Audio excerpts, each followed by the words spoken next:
when they were talking about this tequila brand, I'm like, well, what about like a beer? I mean, everybody drinks beer. And how come there's never been a beer from our culture, like real California, not like board shorts, Malibu, California, like real California, art and film and skating and surfing and like the outdoors, like the way we all really live, right? Right. And I thought there's never been one from us. And like, I can do it. I mean, how hard can it be? It was hard. It was hard. It was hard. Shit's about to go down. I'm feeling something in my spirit. Chats and Tats with Aaron, Della, Vedova.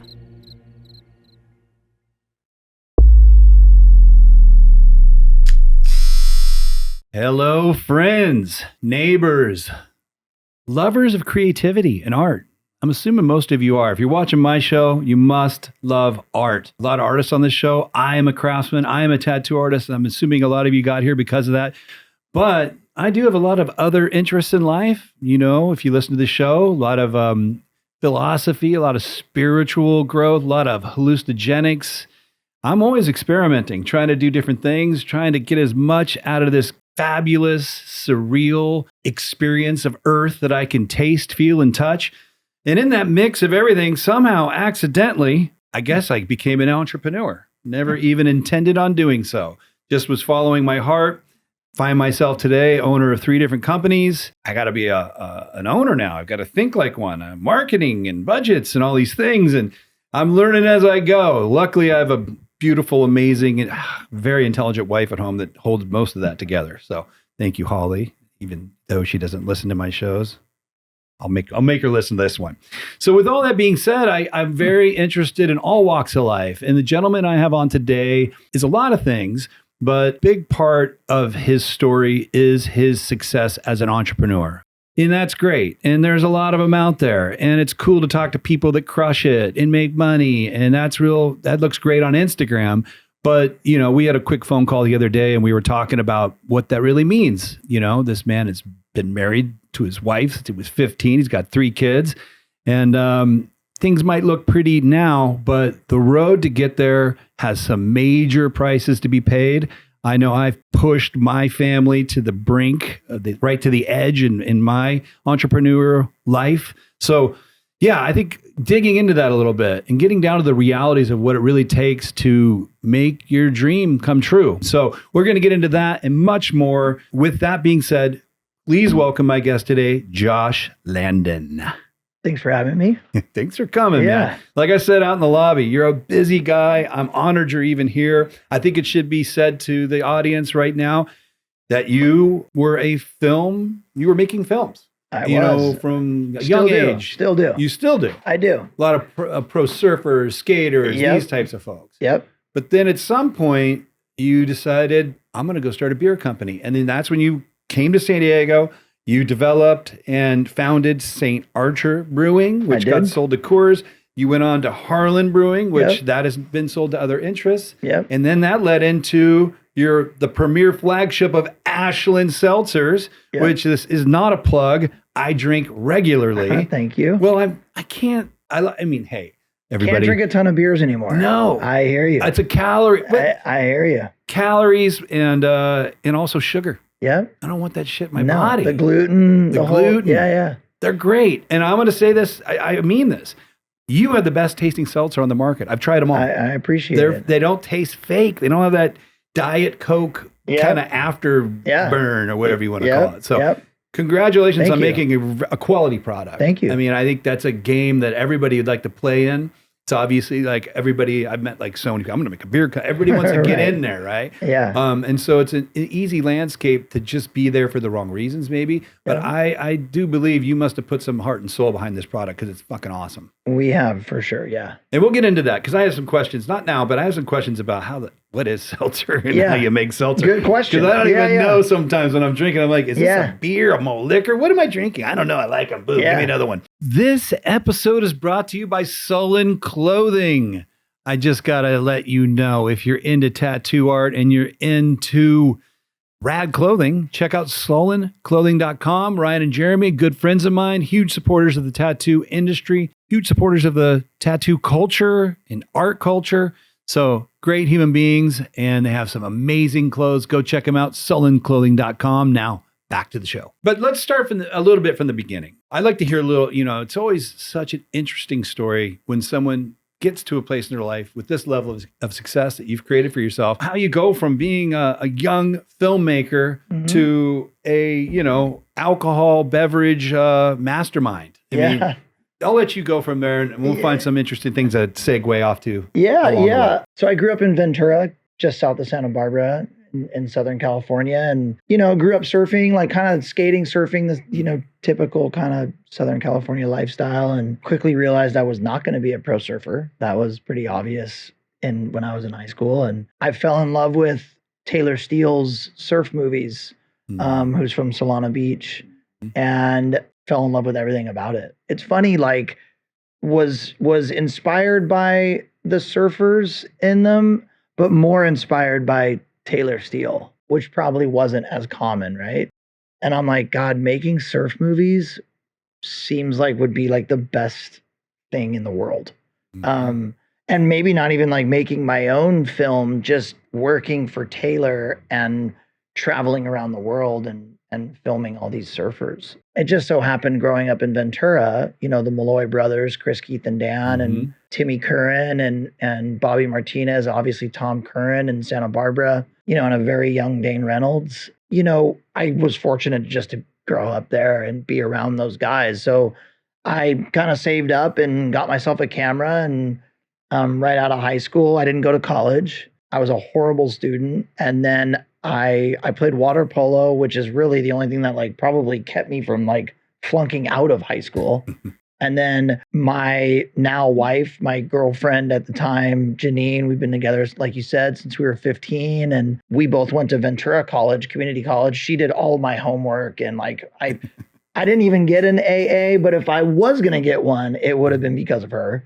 But once I kind of got a camera and just started showing up at the beach. And then, Keith Malloy showed up one day, and I just happened to film a couple waves of him. And he said, "Hey, Taylor Steele's making a new movie. Do you want to film me and my brothers up here? You should give him a call." Wow. And I went, "It's the only call I've ever been nervous to make in my life." All this stuff later. I was like shaking to call Taylor Steele, and he said, "Yeah, man, I'd be happy to have you film those guys. And I'm making a new movie." And, much different than today's world. Like, I didn't ask how much money I would make. Right. I didn't care about any of that. I just wanted to film those guys and be a part of it. And then like kind of one thing led to another, right? I made my first film when I was 21 called Arc on Taylor Knox's life story, who is a pro surfer from Carlsbad.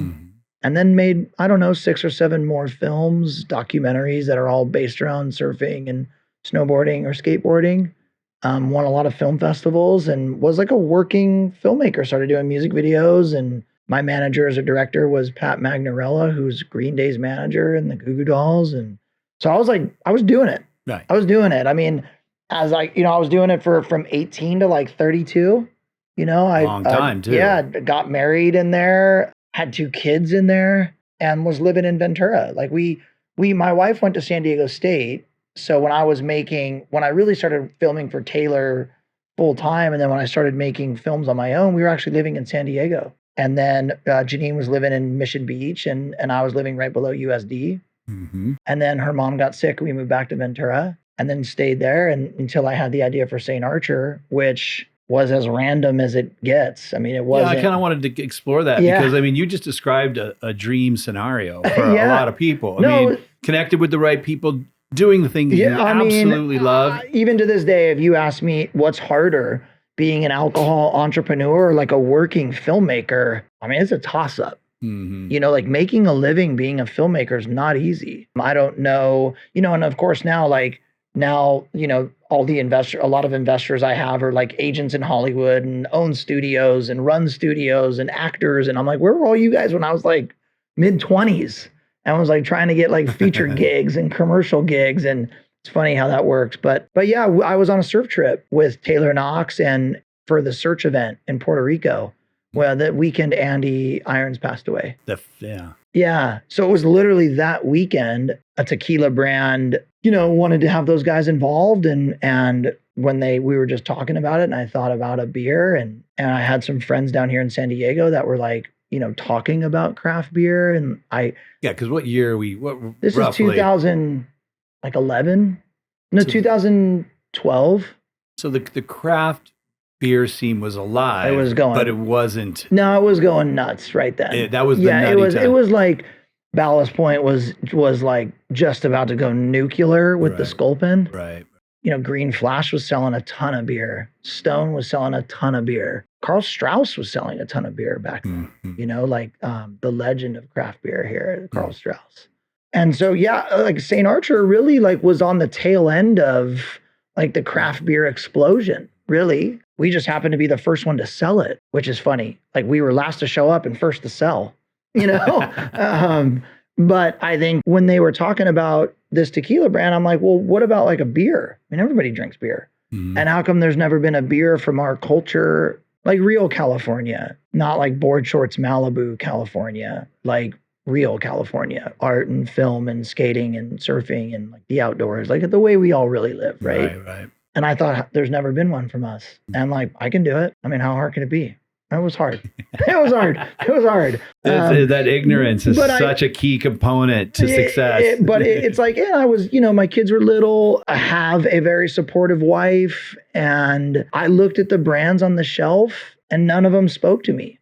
What's crazy is coming from surfing and skateboarding, if you participate in that lifestyle, chances are pretty much everything about the companies that are involved in that, right? Whether it's different brands in skating like Girl or any of the brands that we were attracted to, Supreme, or, Volcom and Quicksilver and Hurley and all the brands. I know everything about them. And not just because my friends are involved with them, but it's I know everything about them. And I'd look at these craft beer businesses that we were drinking all the time and go, I don't know anything about them.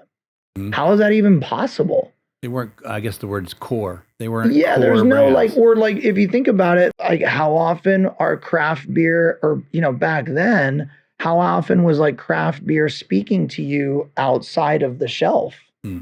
Never. Yeah. Right? Yeah. Only Bud and Coors, Miller, right? Pabst a little bit, Corona for sure. Like, those, even Modelo wasn't doing what it's doing now. Right. So I just looked at that and went, I could create a brand, like a real brand that could compete with these folks. Mm-hmm. And when you don't know what you don't know, you're just like, yeah, I mean, fuck it. Like, let's do it. I love it. See what I have tattooed on my hands right there? Fuck it.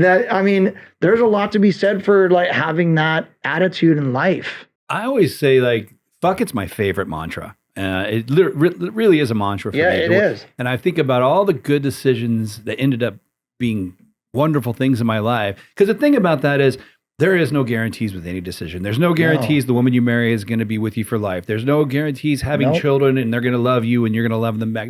Businesses, you can only, I tell people all the time, you can get about an 80% confidence on a decision. There's no certainty in anything. And then what do you have to say at that point? Fuck it. Yep. I couldn't agree more. I love that. I couldn't agree more. So I went home and told my wife, I'm quitting making movies and I'm going to do St. Archer. I wasn't even like a big drinker. So it wasn't your traditional story of, I'm brewing beer in my bathtub. And then I got a storage unit. And then I got a blah, blah, blah, blah. That's cool. That wasn't it for me. It was, I want to make a beer brand. Because I feel like I can compete and I want to do it in San Diego because I want to do it. I want it to be sink or swim.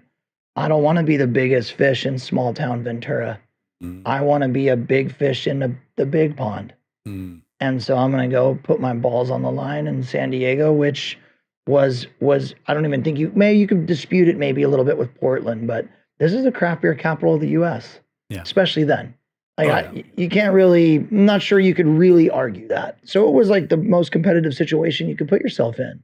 Luckily for me, the next weekend after I had the idea, I was with Mikey Taylor, who's a pro skateboarder and at the time the face of DC Shoes, Paul Rodriguez, who's, one of the most famous skateboarders of all time and the face of Nike. I told them my idea. And like, if it wasn't for Mikey and Paul coming in to help me, they put in the first $250,000 to even like get me to move down to San Diego, to get the business started, to even put us in a position to raise $3 million, which I didn't even know what a capital raise was. I had no idea. I didn't know how to set up a company. I didn't know how to do anything. I didn't know anything about beer. I didn't know anyone in the beer business. And I just moved down here. I love that, man. I mean, this is just a testament to a strong enough vision and belief in something. Yeah, the other pieces have fallen into place eventually, as they did. And a wife who, like, you know, like I was telling you the other day, you know, a lot of people, you know, male or female, husband or wife or spouse, whatever it is, their dreams die with the other person. So like in a lot of cases, I would have said that to my wife, and a lot of women or a lot of men, if the roles are reversed, would have said, are you nuts? We have 2 little kids, 3 years old and 6 months.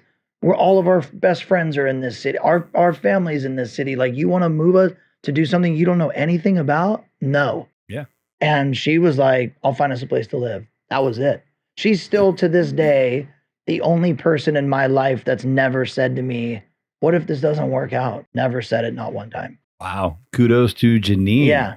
I got one like that too. So that touches my heart when you say it that way. Yeah, and that's what, and like I was saying, like, not to go kind of totally off subject, but I think that's what makes it hard too, when you have somebody that supportive and you're putting them through the ringer. You know, they're supporting you and you're making it hard on them. Yeah.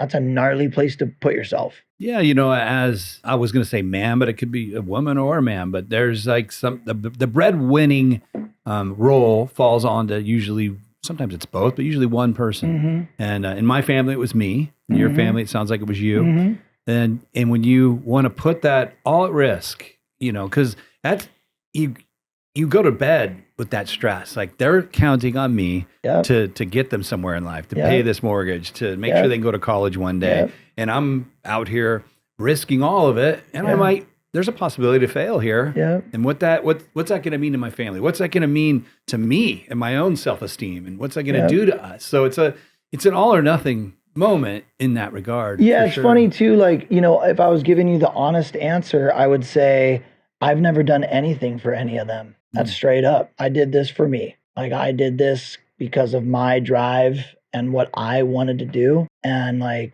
you know, a lot of times I think when people, not saying you're not being truthful, but I think a lot of times when people say, well, I want to do this for the kids and blah, blah, blah, and da, da, da. Do you? Or are you just like, you want to say that, but it's really always been about you? And like, the fact that you had things that you wanted to do and you have that personality that it like I was saying, it's like you're an addict. You almost can't even help it, right? You have these things in you that you have to do. Like, I have to do this. And that could be driven by, you know, something materially that you want, like insecurity. Maybe you want approval. Maybe you want whatever it is, whatever's driving you. I never did it for them. And that's just honest. It is honest. And I agree with you. When I look at my own career, I needed to be an artist. I needed to be a tattoo artist. It led to all these different things. But it was definitely coming from everybody's different. My dream. And I happen to have a wife who was cool with taking that ride with me. Yeah. But I mean, at the same time, I knew that my dream at least had the possibility of providing for a family. You know, you got people out there that follow a dream that is for sure gonna fuck the family. But that's like, I think the difference is like the confidence we have in our ability to be successful. I knew I was gonna be successful. Like, I never, even when I was young, when I was 17, 18 years old, I was never like, you know, I'm gonna have this job or that job or these run-of-the-mill careers. And there's nothing wrong with that. That just wasn't in me. I always knew that I was gonna be successful no matter what I was going to do. I just didn't know exactly what it was, but I never wanted to just kind of do the status quo. You know, I always wanted to go against the grain. And if you told me I couldn't do it, like everyone has fucking told me, I was doing it for sure. You know? You need a little bit of that spirit to succeed in these realms. Definitely. No doubt. Yeah. I mean, you're starting off as a young filmmaker. Already you're proving that's the type of guy you are. I mean, you're just like, it's kind of like was saying with me. I remember people around me being like, you're going to be, tattooer, huh? It's 30 years ago. You're going to be broke your whole life? You cool with that? And I'd be like, fuck yeah, I am cool with it. You know? Because I mean, and there's nothing wrong with the folks out there that do the regular stuff. God, no. Thank God for them. And I know you're the same way. I knew if I was to do that stuff, it would have killed me. Oh, for sure. I would have become depressed. Just having a boss. Yeah, even that. I couldn't have pulled it. I've only had one job. I bussed tables and then bartended a little bit at a place called Brophy's in Santa Barbara. It's like a little fish restaurant in the harbor.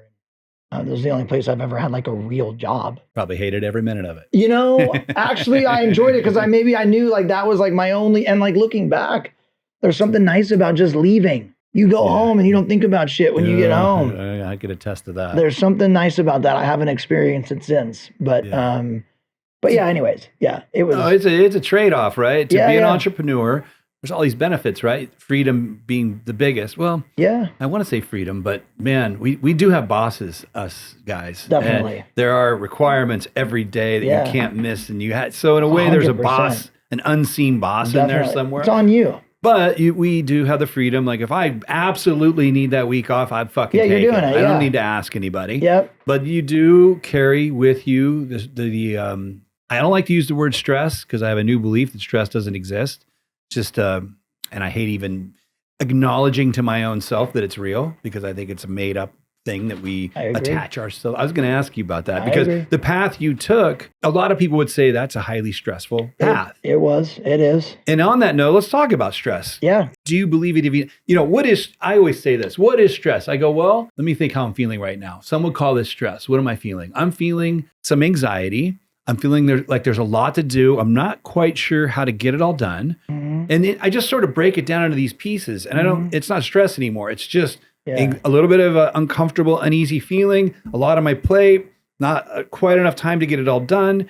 And then I just look at it and call it that. Yeah. And don't even use that S word, And how about you? I mean, how did you wrestle with it? I mean, I've had mental health challenges for, probably since my early 20s. Mm-hmm. I'm 45 now. Mm-hmm. Mild depression, generalized anxiety, OCD. I think a lot of the reasons why I've been successful is because of all those things. I was just going to say that. It's also made my life and people around me's life really challenging. You're dealing with someone that you're going up and down often, right? And you kind of, if you're in that kind of circle, you're riding those waves with them. And most people don't want to do that. Mm-hmm. And so I think, when you're OCD and you have all these that's the reason why all these things have gotten off the ground. That's the reason why they've been so successful is because I can't stop, right? I can't turn it off. And at least I couldn't. I've gotten much better at it now, but struggled for 20 years with it, man, for sure. Even if you asked me, was it worth it? I would say, I'm not sure. I'm not sure it's worth it because I can tell you, I've gotten everything that I've sold companies. I've done everything that everyone says is like the dream and been the most miserable by a mile. Had a miserable wife, had a miserable, I've like the cliched story. Everybody that, says that's wealthy or they're miserable. It happens, especially when you're not really motivated by that. I wasn't motivated by the material. I just couldn't. It's was an obsession and a competitive drive. Mm-hmm. So then when you get all this stuff and you're still miserable, you're going, dude. That didn't fix it. Now what? Fuck. And then you're still going on the ups and downs. So then you're I would say I started more and more brands just as a fix to engage me again. I'm busy. I don't think about it distracted, as much. Right. When really you're just making it worse, and you're making it worse for everybody around you. Interesting. Yeah. So I want to back that up a little bit because first of all, this OCD thing, because I look at my own nature, I'll guarantee you if they had these diagnoses around when I was a kid, I would have been diagnosed. Oh, for sure. I had ADD, ADHD, the whole. Me too. And I would have been told that by a school counselor or for sure. And then they would have recommended me be on probably some medications. For sure. I would have, even worse than the medications they would have put me on, I would have probably took that on as an identity. Yep. See, I never even knew what that shit was. Yeah. I would look at myself and just say, well, I'm just hyperactive. I can't concentrate. Or I'm just ultra creative. Yeah, I have to get up. I dive into this project and I can't look up until it's done. Yep. And I just didn't see it as a bad thing. I always looked at that behavior as, well, that's good. Yeah. I mean, I work with these guys over here. They can't even focus for more than 2 hours. They have to quit. I'll go fucking 4 days straight. Yeah. So I guess I'm going back to like when I look at I was just on a phone call with a friend of mine, and he's having problems,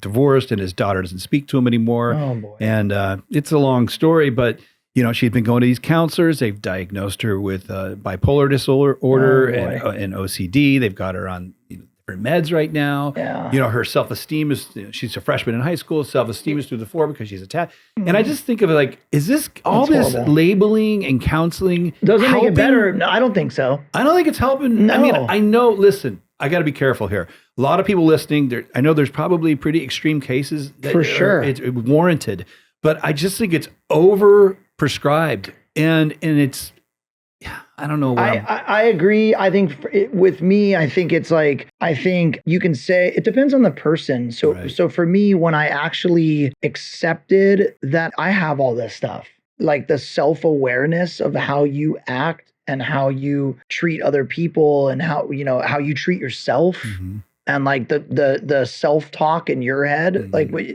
and when someone finally started telling me, no, this is like this is like how you act towards me. You need to hear it. And like, I'm a compassionate person. And so when I hear that I'm hurting somebody, if I'm not like meaning to do it, then I go, holy shit, I do all that stuff. I've never done medication. I'm not against it. I just I've never done it. I think there's people that need it. Like you do need it. I get nervous about being dependent on it.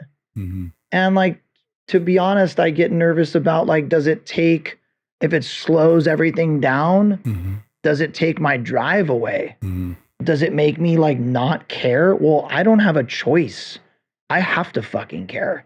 I have tens of millions of dollars of people's money for these things to be successful. So me like kind of turning off. Yeah. You don't see it. It isn't an option. It's not in the cards for me. Right. And then that's hard.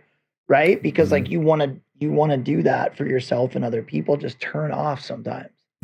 It's a tough spot for sure. I go through these and I'm not at that level and I'm not responsible for investors' money, which I have friends that have done what you've done.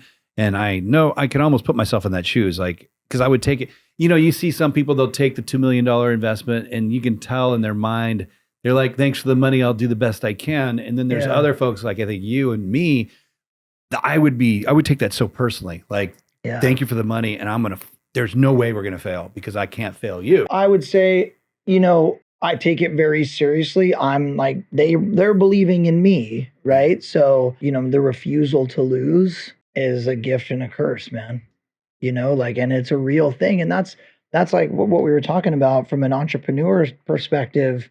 These are all the things that like, that's why I don't believe you can go to school to learn to be an entrepreneur. It's either like a burning desire in you. I also would have never told you when I started St. Archer that I was an entrepreneur. I started one business. That's not an entrepreneur. You're a business owner. And it wasn't until I sold it to Coors and was like, I have more brands in me that I want to do. There's other things I want to do. And now if I was just a business owner, which is totally fine, I would have just stayed at St. Archer. I have plenty of friends that have sold their businesses and they worked there for 20 years and that was it. That was the one brand they had in them. That's what differentiate. There's only three real options, right? You're an employee, you're a business owner, or you're an entrepreneur. Right. And so I think like people, they want to be the entrepreneur because it's sexy. But it's the least sexy of the three because of what it does to you and the people around you, because you're a driven, like, it's a very heady place to live. I guess you're right. The more I think about myself, I'm a business owner. Yeah, I think that's the big difference. There's a big difference. Yeah. Because if I was an entrepreneur, I would already be selling my current businesses, Exactly. taking it on to the next project, Exactly. the next project, where I tend to just grow my current businesses. Exactly. Yeah, I never really broke it down like that in my own mind. And that it does take a different, you are of a different nature than me because I'm quite comfortable building my little businesses and curating them and just being papa and my wife's mama. And it's just, it's comfortable and I enjoy it, but I don't have this overwhelming urge to be like, all right, what's the next project? Let's go. Yeah, that's me. It's like Like I'm saying, you're an addict Mm-hmm. and you have to create more and more to like satisfy that urge. And for me, it's businesses, it's brands. And it doesn't necessarily have to be booze.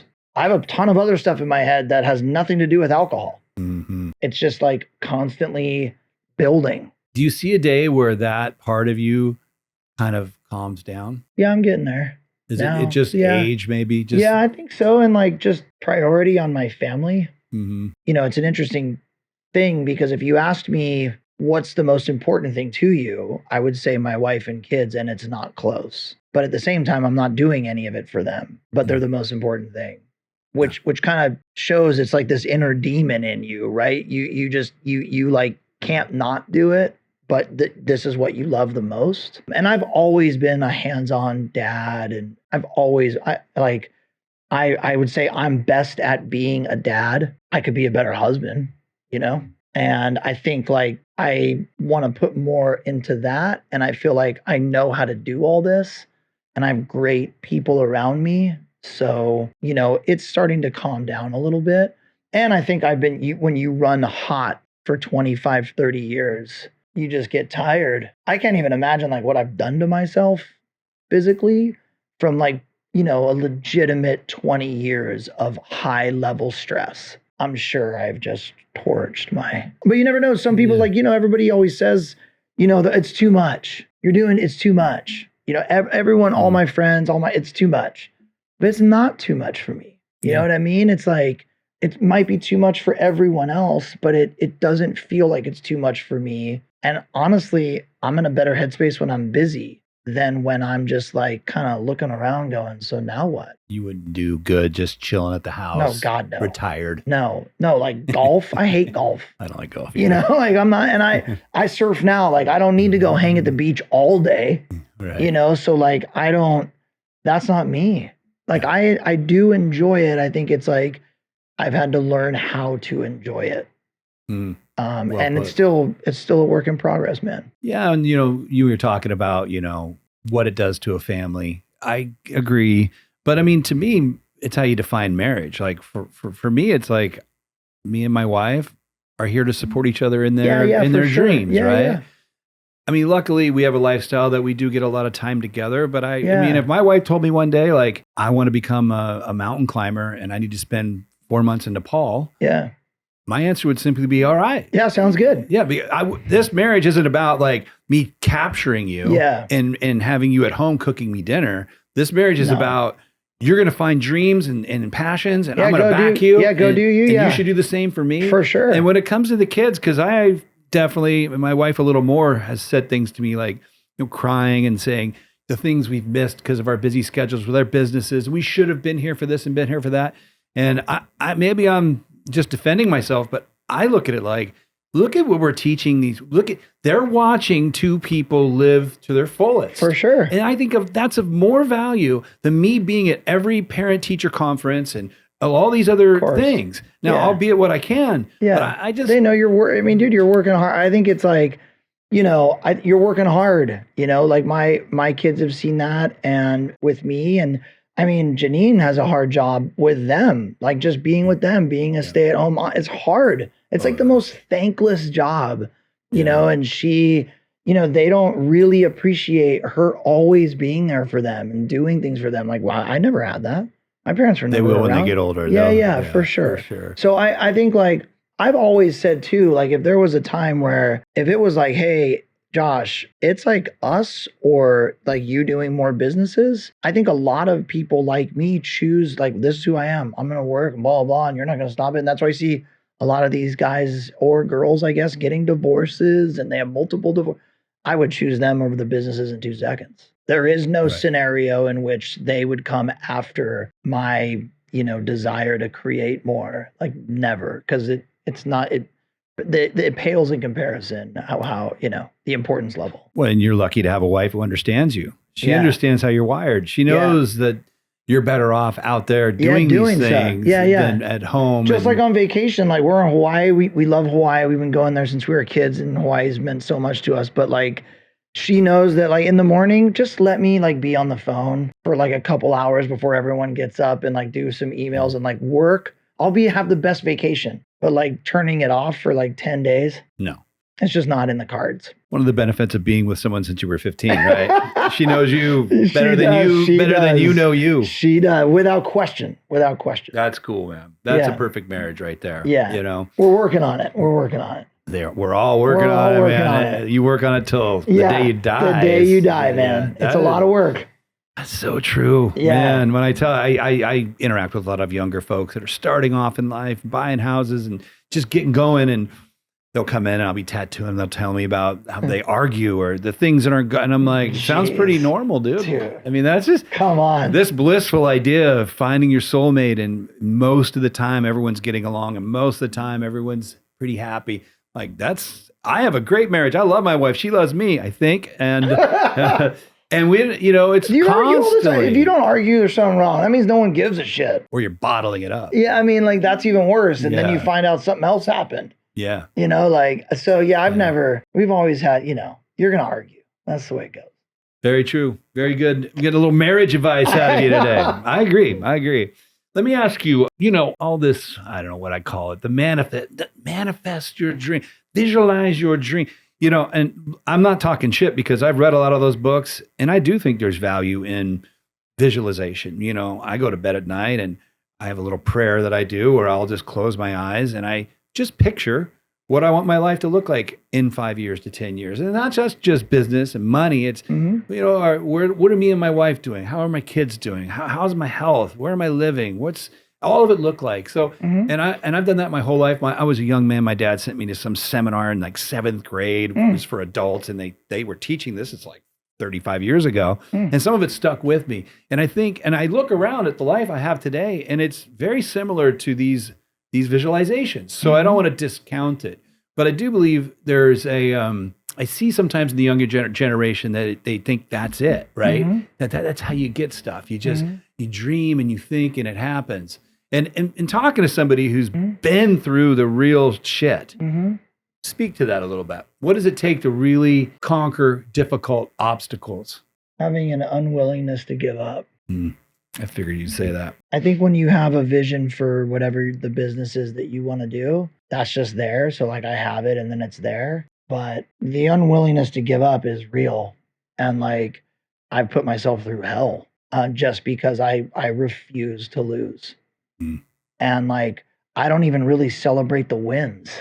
I just don't want to lose. I just hate losing. And so how hard are you going to push yourself?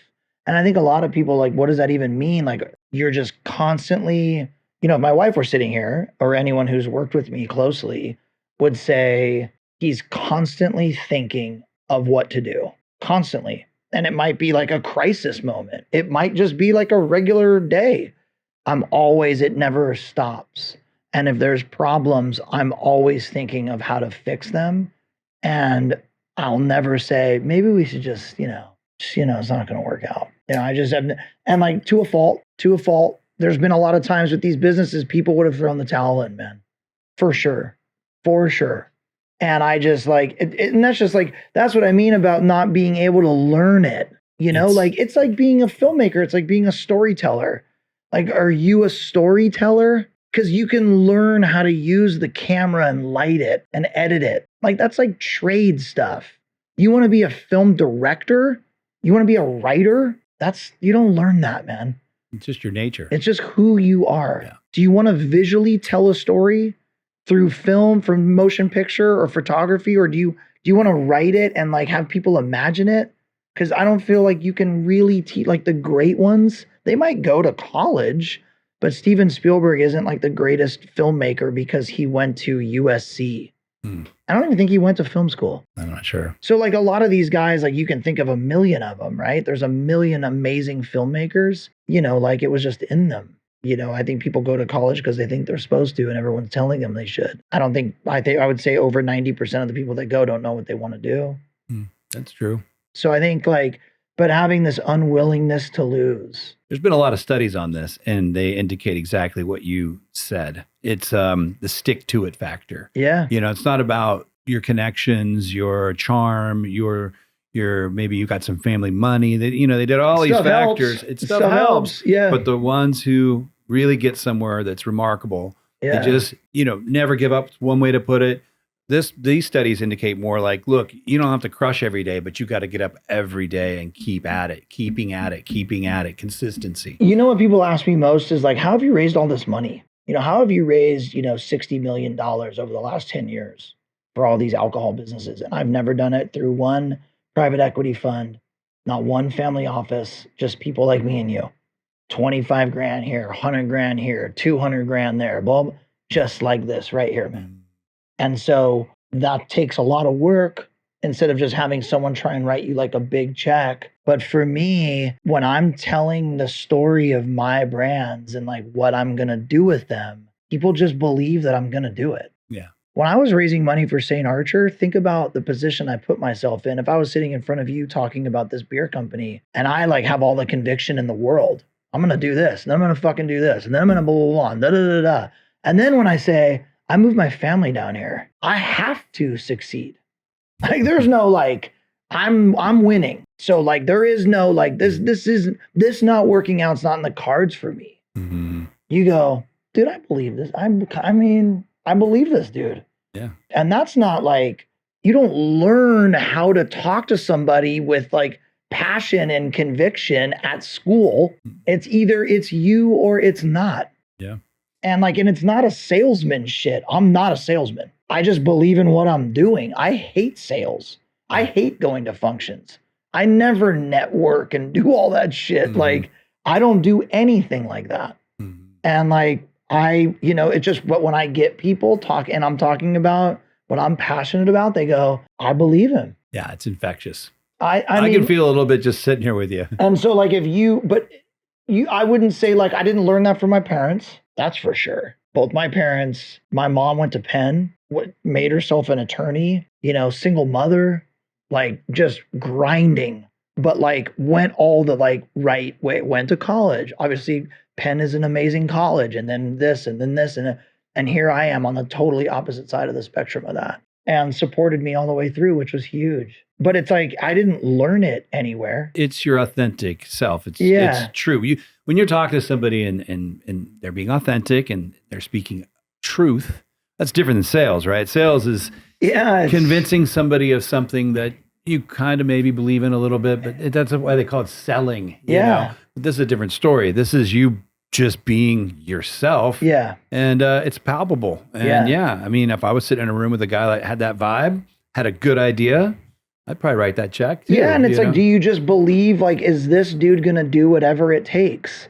Because everybody that I've sat in front of, they don't know anything about the alcohol business. Why should they? Not what they do for a living. They go, I believe in Josh, and I think and I take that shit seriously. Like I think that ties into the refusal to lose, because they believe in me. They believed in me to do everything at all costs. And sometimes you just lose, man. Like if like I would be okay if you guys all drank these and I came in here today and you guys went, you know what, man, Ashland fucking sucks. And like, I can understand why nobody buys it anymore. And like, if everybody just stopped buying it, okay, we thought it was a good idea, it wasn't. And like, you lost. But like losing because of our mistakes, not in the cards. Yeah. Not in the cards. Well, I mean, there's power in that, man. Believing in something so passionately that obstacles tend to eventually melt away. There's always an answer, man. The only thing you can't answer is like, if our sales staff calls me and goes, nobody wants it, it just doesn't sell. You can't force people to drink it. I can't force you guys to like it. Everything else you can fix. Everything.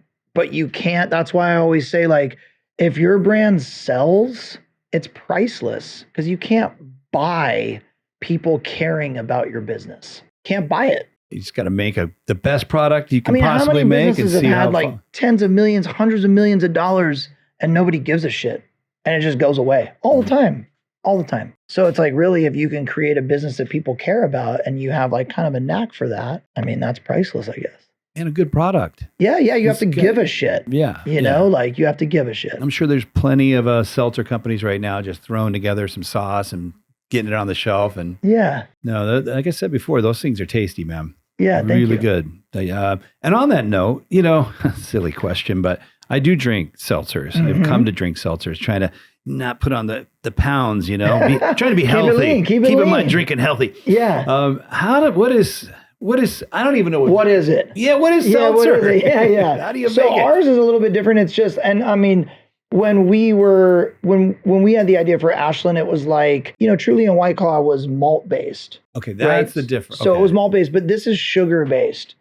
So basically you're fermenting sugar to create the alcohol. Okay. And it's like a cleaner, right? And then we're not adding a sweetener. We're not really, it's like an essence. Like it's basically, that's what it's called. It's like a flavor. It's an essence of a flavor. That's why like when you drink them, it's like a hint of it. Right. Like whatever your favorite, just non-alcoholic seltzer is. It's like a hint of flavor, right? That's what this is. So is White Claw a seltzer? If it's It is, malt? yeah. So a seltzer can be malt based or sugar based. Yeah. Okay. Yep. Are those the only two ways? Yeah, pretty much. Yeah. Okay. I guess when you go beyond that, then you get into like the, vodka seltzers and even then, like it's not just straight vodka, right? Like I always wondered about that, if they're just adding vodka to the drink. yeah, it's like a grain neutral spirit essentially. And then a lot of folks like Cutwater has really great stuff. It's a little too sweet for me in most cases, but like the quality has always been great. And like Yusuf, who was the founder, is like, he's a freaking mastermind at making amazing stuff like that. But like most canned cocktails, they're doing grain neutral and then adding in like a tequila flavoring. Oh, so you're not getting No, God, a no. seltzer with a shot of tequila in it. God, no. That's kind of what I thought. No, too expensive. Yeah. Like you wouldn't be able to be priced competitively on the shelf. But when you're talking about Cutwater and they're making the Mai Tai or the gin and tonic, is that gin in a can? Yeah. That is more of a cocktail Yeah. in a can. Yeah. And they're using some of that too, but like their product's just better. And now they're owned by Anheuser-Busch and the product is just really good. They've always been the highest quality stuff, I think. In that realm, I do like the Cutwater, but with you, a little too sweet for me. Yeah. I like something a little more dry. So can people make, people get in-home beer making kits? Can you make seltzer? Do they do that? Or I haven't seen a at-home one. Maybe because people think it's lame. Seltzer's not as cool as beer. Seltzer's not cool. Like there's no there. And I think it's because with beers, you can have a bunch of different flavors. You can have your IPA and a Pilsner and blah, blah, blah, pale ale, whatever you want. With these, if I said, hey man, I only have the orange creamsicle, you're like, well, my favorite flavor's strawberry short. You're like, well, just give it to me. I'll drink it. Right? It's seltzer. It doesn't really matter. Whereas if you want an IPA, you probably don't want to drink a Hefeweizen. True. Yeah. I never thought of it that way. So in the beer realm, you're really dancing around these distinctly different, crafty, boutique-y notes and flares. That's why you see Cutwater with 35 different canned cocktails when you go to Vaughn's, right? Because if you're going in and you're a Cutwater fan and you love their gin and tonic, you don't want, if they're only offering you a margarita pack, you go, well, I don't want a pineapple margarita. I want a gin and tonic. So then they had to make a canned cocktail for every single favorite person's drink, from a Long Island to they have a trillion SKUs. But that's because with canned cocktails, you're much more picky about what you drink than when it comes to seltzer. Learning a little bit about the alcohol game. Interesting. Yeah. Very interesting. I want you to kind of give some, I don't know, maybe some words of wisdom or advice for young people that want to get out in this big bad world and make it. Yeah. I ask this question because I myself am a bit confused. I've got a 19-year-old daughter and a 13-year-old daughter. I've got a 36-year-old son. He's well on his way doing his own thing. Yeah. But I feel so helpless sometimes advising them because the landscape, I just don't know what the world's going to look like in 10 years. That's pretty crazy right now. What are your thoughts around that? It's just weird to be a dad. Go back 70 years years ago, a dad could confidently tell his son or daughter, pretty sure if you go this way, this is what you're going to get. Happen, yeah. No, I have a 17, 14, and 10-year-old. So I think about it all the time. And what I tell them, it might not be, people would probably expect me to say just do this and work your ass off and blah, blah, blah. And that's all true, because I actually do think in today's world, the work ethic has gone so far down with young folks. Mm-hmm. There is no work ethic. Mm-hmm. And if it is, it's shocking, and I tell my kids, if you just go in now and bust your ass, you'll stand out, because nobody is. Nobody is. Not nobody, but you know what I mean. It's the entitlement in younger folks is Why like, do you think that is? because I think a lot of parents have, coddled kids. It's a different time, man. Right. Like our parents never knew. And I think economically from the 70s till now, things have gone well for a lot of people. So Well, a lot of, I mean, our parents never knew where we were. yeah. I mean, my parents didn't do shit for me. Like when I got home, my parents weren't home. I had to do everything, get myself to school, get myself to practice, get myself to do everything. Mhm. And I was an only child. So like, and I think you either as an only child, you're spoiled or you're independent, Mhm. like, and I was super independent. But now like we do everything for our kids. We're totally guilty of that. The stuff that we do for our kids, like would never happen for my wife and I. Same in my household. And so like, we also don't come from any money, and then like when if you're fortunate enough to have like kind of this more fortunate lifestyle, it changes the kids too. And then that's a struggle because I'm like going, hey, like this isn't normal. None of this shit's normal. This isn't like real life. This isn't what people are like, most people are going through in this country. Like this isn't real. This is fantasy land, especially up in Encinitas. It's like, it's a different type of place. So we struggle with that. But I think on the flip side of all of it, I'm always telling them, you don't have to figure it out right now. Mm-hmm. You have to work in the meantime, and you're going to learn work ethic and what it takes to like do what you need to do to kind of survive. I'm not going to just help you forever. Not going to happen. So like, but you don't have to figure it all out at 18 either. Mm-hmm. And college, you're probably not going to figure it out there. And like, if you don't figure it out after that, it's okay. But you can't just like sit around the couch. Flipping through your phone. Yeah, like, come on, dude. No, there's none of that. Like, you're going to have to go work. You might not want to have a remedial job, but dude, there's nothing wrong with working at In-N-Out, man. Mm-hmm. Or like bussing tables or like doing all the jobs that we did, like nothing wrong with that. And like, you got to do it. But I think like you also don't have to figure it all out right now. I love that. You know? nailed it. And I am similar to you. Actually, we're almost identical. Same thing. I don't like the figure it out part. I never have. No. The homes you go to where they're always asking, what are you going to be? What are you going to be so when annoying. It's like, what are you doing? The kid's 7 years old. And then, you get him to repeat it enough, he'll attach to it. And then when he's 19, he realizes, I don't want to be a veterinarian. Well, and a lot of parents are like, they want their kids to go to college so they can say my kid goes to X college, especially around here. You know what I mean? It's a different... Well, it's like jewelry or something. Yeah, I could care less about that. Like, and if they said to me, Dad, I don't want to go to college. Okay, what's your plan? Because when I didn't go to college, I was going to do this. You had a so reason. like, if you don't want to go to figure it out, which I got it, well, you better figure it out right now. Right? You better figure out what job you're going to get, and then you can figure out whatever career you want when you're working. And I think another part you said is so true too I've got to be gentle. I don't want to sound like I'm dissing all the kids out there, but there is It's tough not to do, man. There is an overwhelming amount of entitlement. You see it. I go to these functions. I have kids. The kids are around me. Just simple things like picking up the backyard after they swim in the pool, and I watch how they behave. And it's so you're right. If you could just tell your kid, look, just work a little harder than the rest of these guys. You're 10 steps ahead. You're 10 steps ahead. Exactly. And I think every parent that's like, got kids that are age 10 and over goes, yeah, the entitlement's way gnarlier than when we were kids.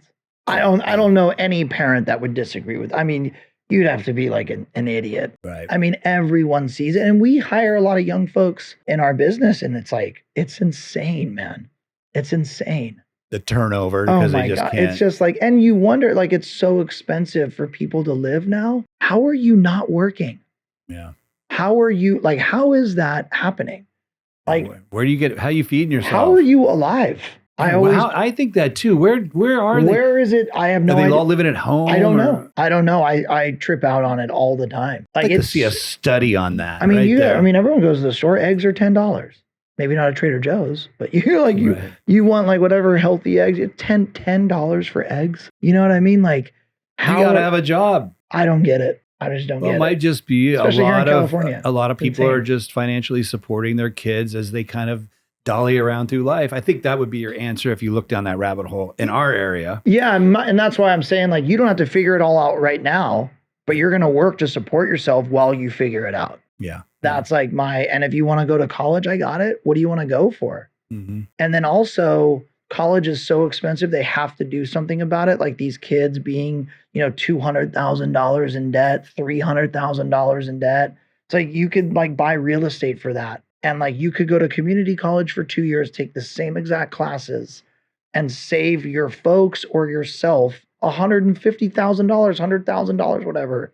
It's insane. By your first, and it's the same education for the most part. I agree with everything. I have a daughter who is at Berkeley, and I was just like you. She could have told me she didn't want to call. I would have been totally supportive. But it was this kid's nature. I never told this girl to do her homework. It was in her. Yeah. Straight A's from birth. Yeah. Telling me the whole time, one day I'm going to get into business. I'm going to go to the best college. I'm going to go into business. I just supported her. Honestly, that's the perfect person to go to college. Yeah, it's the one that goes, I don't know. Well, that's cool. You don't have to know, but like, I don't know if I want to spend 150 grand for you to figure it out in the next 2 years. I 100% agree. Since you are in business, you have, these businesses, the employees, I have to ask your feelings around AI. And, I know you've seen the studies, right? What this is going to do to, we just talked about getting out there and working hard. Meanwhile, we're being told the next decade, 80% of all jobs are going to be replaced possibly by AI. Yeah. So like this is something I wrestle with in my own head. Like I'm trying to understand this ever changing future. Yeah. And I can't wrap my head around where that leaves us. Let's not say 80, let's say 50%. Let's be conservative. 50% is a conservative number. Yeah. So half the jobs are gone in 10 years. Yeah. What do we do? What do these people, what's coming? What do you think's coming? You give this any thought at all? Or are you just like, fuck, I'm doing me. We'll see how it shakes out. It's hard to not pay attention to it now because it's hard not to pay attention to everything now with like, what's going on in the country and whatever side you're on, whatever. I think like there's no way, it's so polarizing. Everything is so gnarly all the time. Mm-hmm. Yeah, I think it's a real thing. I think it's scary. Mm-hmm. And it's not something for me. I hate social media, which is funny to say because I've built brands on it. Like I've had successful companies. I told you the other day, St. Archer, a lot of the reason why it was successful is because we utilized Instagram in the beginning. Mm-hmm. And before there was any guardrails, you could kind of do what you were going to do. And like like you could actually build a business on it. And we did 100%. And but is social media doing any good? I mean, really? I mean, I don't know how you could say yes. It causes so many problems. And I think the scariest thing for me is people are getting more and more removed from each other. Mm. And then like, if like AI takes over, it's like the death blow, but it's like, we're already so removed from just this. Like, what's up? Yeah. Give you a hug. Let's have a beer. How are you? How's your blah, blah, blah. Like our kids don't even communicate like this. It's fucking bullshit. I don't like social media either. I'm in a world where it's just part of business. Yeah, same for me. Yeah, you have to do it. And I mean, me personally, like I've got to actually, I don't have to, but it's good for me to go on my Instagram, respond to people that are watching the show. Sure. I don't like it. I don't like what it's doing to my kids, the country, interpersonal relationships. I mean, I have people, if you ask me, do you know so-and-so? And I've caught myself doing this. I'm like, oh yeah, I know him. And then I think about it. I'm like, I actually don't know him. We've DM'd a dozen times. Yeah. But I really don't know. Why did I just say that? I don't know him. But if you watch where it's going, like the kids all communicate through social media. Yeah. Now they don't even text each other. Little videos. Snapchat. Yeah. And like, it's just like, so they've already started like you're already removed from like person to person, like warmth. Mm-hmm. And then, like I said, I think it's just like, give it 10 more years and it's just the knockout punch. Mm. But I don't know how you could think any differently. I mean, I'm sure there's a lot of positive spins from the corporations. Not sure I buy a lot of that. I'm with you. As an optimist, I try to think of something positive. What's this one? Like, hey, AI obviously is going to be way quicker and smarter than humans. Of course. Already probably is. 10 years for sure. Yep. Humans have problems. We have problems providing fresh water and creating fresh water for people that don't have it. Curing cancer. Yep. running complex governments. Like, Yeah. I like this idea that, well, maybe I'm just being a little hopeful here, but maybe Yeah, there's a maybe. future where this AI is fixing all I these. think there's for problems. sure things that it could be beneficial, Right. but there's something about like, I don't know. The only thing that makes me nervous is just removing like a human warmth. Mhm. I don't know, or connection, or I think we're all supposed to be connected, and I think like having a wedge further and further in between all that is just doesn't seem like the way it's supposed to be. Or even I don't know. Does that make you know it what I mean? does, but sometimes I think it's overconnect. Like, I think as we grew Yeah. up as tribal people, right? Our minds, I believe there's even studies on this, are built to maintain a sincere, authentic relationship with around 80 to 100 people. But when you bring in social Interesting. media and just the existence of a phone, the ability Yeah. to text and stay in touch with people, Yeah. suddenly we all find ourselves with, a few hundred or even Yeah. 1,000 Yeah. people that I have actual Yeah. interactions with. Yeah. And so it just waters down Yeah, the realness of it all. Like, I don't Yeah. know if we can handle that. Yeah. It's overwhelming. it is, along Well, with everything else. Yeah, man. I Yeah. trip out. I'm like, I Yeah. can't stop thinking about this AI shit. Yeah, It is it's a big deal. It's like, and it's not flying under the radar, obviously, but like, it's not like impacting us like day to day yet, Mhm. but it will. I think it's quickly. It's coming. Yeah. 2-3 years is going to be way different than today. I was in San Francisco about a month ago and saw those self-driving cars, Oh, I've seen those. and it's gnarly. Or I the little saw people- robots that are delivering food on the People streets. like taking naps in the passenger seat, or I would drive by and look at them. I'm like, they're totally sleeping and driving. God. And I just like went, wow, we are like, Back to the Future is my favorite movie of all time. So then I'm like thinking about Back to the Future 2 going, all we need is those Nikes that we push the button and the laces go, and like we get the auto dry suit from Back to the Future 2, and we're like there. Yeah. We're You living know? in a We're bit like- of a sci-fi world. It's crazy. It's It crazy. is, and it does make me a little anxious. I don't want to say depressed, but it does affect me. I have negative thoughts sometimes. Then I always try to say to myself, well, Aaron, if you chose to be born into a specific time frame in Earth's history and you wanted an exciting one that was going to be a wild ride, you picked the fucking time zone, Yeah, dude. we're here. We nailed it. Yeah, because me and you, I mean, I'm 53, you're 43, but me especially, it was a dial-up phone. Yep. All the way to everything. Now I'm 53 and I'm watching AI come to life. I'm I like, know. that's a hell of a ride. I mean, even just think the iPhone. Like, what a crazy deal. Like, you saw like cell phones back then. I mean, Yeah. I mean, there's things that you just wish were still there. And it's like Yeah. easy to like sound old and go back when I was, but like, I used to have to call my wife and like talk to her folks on the phone. Hi, is Janine Vedova? Those days are like, they never have to talk to us. Like, right. Like I'm like, make it happen. But you had to carry a conversation with an adult. You know what I mean? Like you had to do it. And then you were like on the phone all night. Yeah. Right. Whereas like now they snap all night. Yeah. You're not even like, anyways. No, it'll be interesting to see what effects this has on the youth of today. Yeah. And I'm curious for sure. I'm sure a lot of it's not going to be positive, but I don't know. Hopefully it is. Hopefully there's always some positive. And maybe this is just, sometimes I think like our species is like preteen. Yeah. Like it's an ugly time period Yeah. for humans, because maybe we make it through this. Maybe we end up in 100 years in some unforeseeable future that's maybe more benevolent, Yeah. more futuristic, and somehow there's more peace and serenity. But to get from here to there, we got to go through this phase, which is, pretty Well, there's so many things too that you just would have never thought of happen, like presidential election and like our choices. You're like, what is that? it's, that's a whole nother, but it's just like, if you grew up with people that were like presidents that were like great Americans, Which I did. yeah, like you go, what? And forget like whatever party, Right. like just like, is this the human we want representing America? Does this represent the American people? Come on.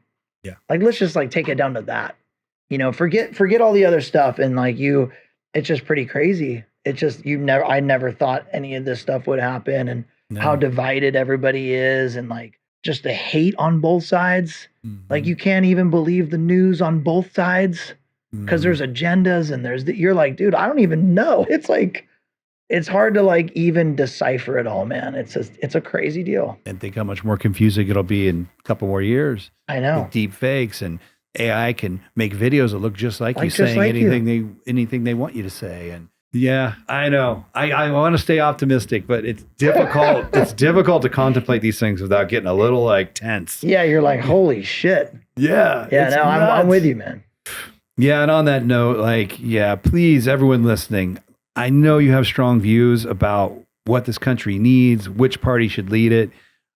I can't encourage you all enough. And I have mine, but I would never hate on anyone else who had a different. Just be nice. And if you don't have anything nice to say, don't say anything. Yeah. Like, why is that so challenging? Like, just don't. Well, I think you're back to social media. Like, yeah, in the everyone old days, thinks, to say something unnice, Matt, usually standing right there and looking someone in the eyes and saying it. And you never did that unless it meant a lot. Yeah, you're willing to get punched in the fucking mouth. Maybe, or at least it just takes a lot of balls to do it in person. It does, but when you can tweet it or when you can text it, everyone's got these such loud opinions all of a sudden. It's crazy. Yeah. I mean, like the craft beer world in San Diego, like when we sold St. Archer was, we were like the devil.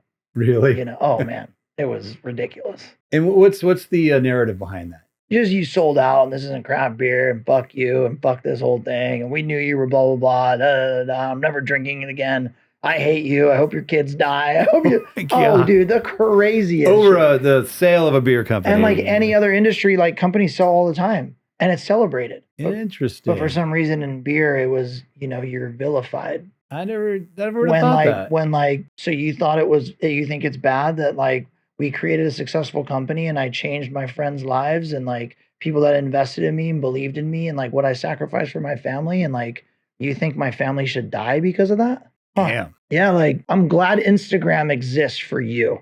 Yeah. And like, you can sit there and say stupid shit like that. And like, there's no repercussion. I used to go on Instagram and tell people, come down. I'm at the brewery. I'm here right now. Come on down.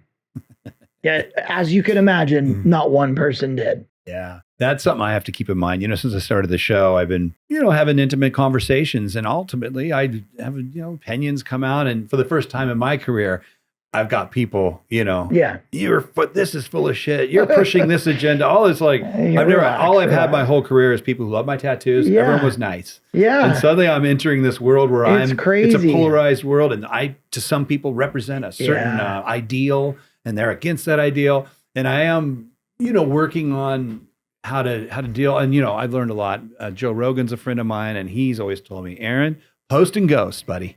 Yep. Post and ghost. Yep. And if you happen to accidentally catch one of those comments, just remember, who do you think's really behind that? Exactly. What human being wrote that? I haven't done, social. I've been pretty much off it for years. And like our company Instagrams, I haven't done in years and years and years. And like, it just gets out of hand. And it's like, you just don't want to live your life, staring at the phone. I know a lot of successful people, and I don't know any of them that's ever written anything nasty on Instagram. No. So that's what I always think. It's who is writing this? These are not the winners in life most of the time. No. There might be the occasional exception where someone's bright and actually a winner, and they just maybe had to say something.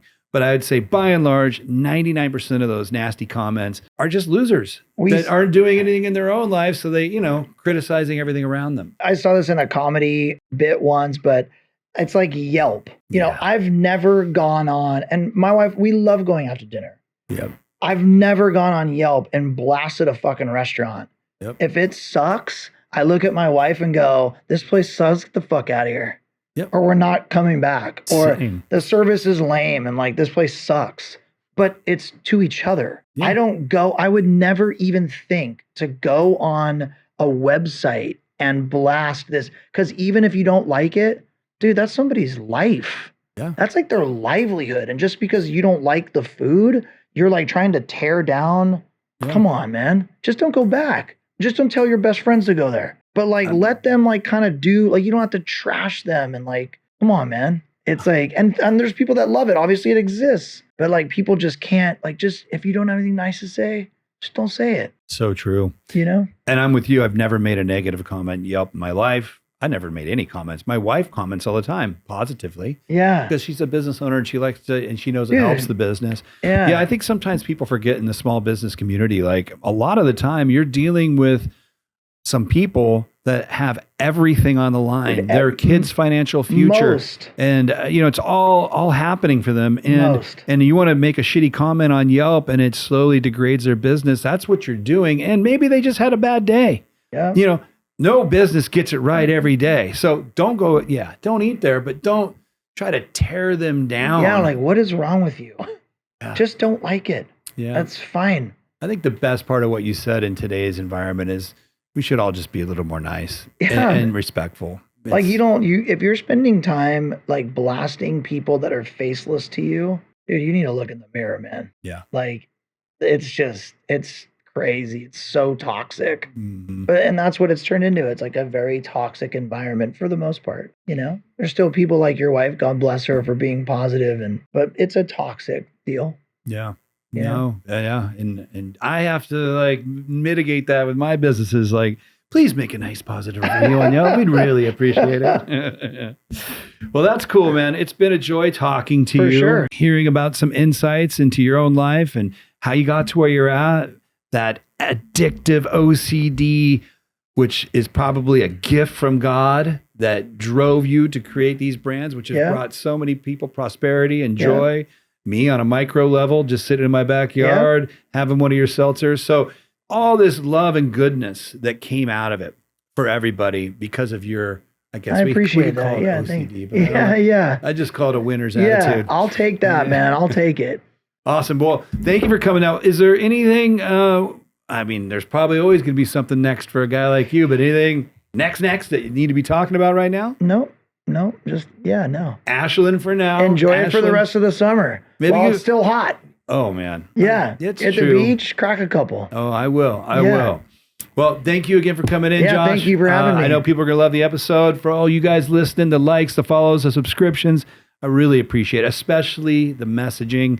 I'm a small little outfit, and it takes a lot to put this thing on. So getting a little love once in a while from you guys really keeps the fire burning. So thank you for those of you that are doing that, and keep it coming.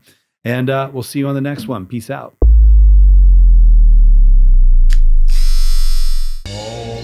Chats and Tats with Della Vedova.